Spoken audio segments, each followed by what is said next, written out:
வணக்கம். நாலடியார் பாடல் எண் 127. யார் ஒருவர் ஒருவர்தம் உள்ளத்தை தேரும் துணைமை உடையவர், சாரற் கனமணி நின்று இமைக்கு நாட கேண், மக்கள் மனம் வேறு செய்கையும் வேறு. இது ஆடு முன்னிலை. ஒரு ஆடவனை இங்கு பாண்டிய நாட்டு மன்னனை விழித்து ஒரு கருத்தை சொல்கிறார் ஜைன முனிவர். அந்த பாண்டிய நாட்டு மன்னனை எப்படி விழிக்கிறார் என்று பாருங்கள். சாரல் கனம் மணி நின்று இமைக்கும் நாட.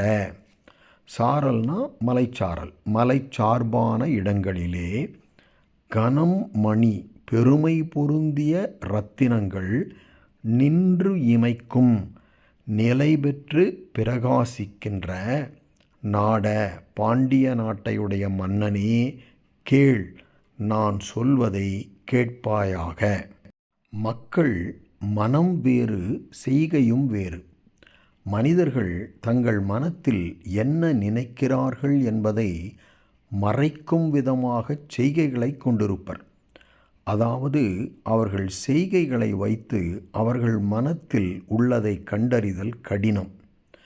ஒருவர் தம் உள்ளத்தை தேரும் துணைமை உடையவர் ஒருவர் என்றால், ஒருவருடைய மனத்தை ஆராய்ந்து அறியக்கூடிய வல்லமை உடையவராகிய ஒருவர் யார், எவர் உளர் என்ற கேள்வியில் முடிகிறது.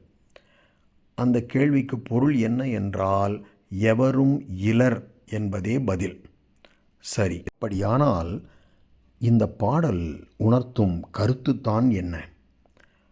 அதாவது இங்கனம் கூறியதனால் ஒருவரை பல நாட்கள் பல வழிகளில் ஆராய்ந்து நிச்சயமாக அவர்கள் நல்லவர்கள் என்று தெரிந்தால் மாத்திரம் அவர்களோடு நட்பு கொள்ள வேண்டும் என்பதும், இல்லையெனில் தீயாரோடும் நட்பு கொள்ள நேரும் என்பதும், அத்தீவினைக்கு அஞ்ச வேண்டும் என்பதும் குறிப்பால் பெறப்பட்டன.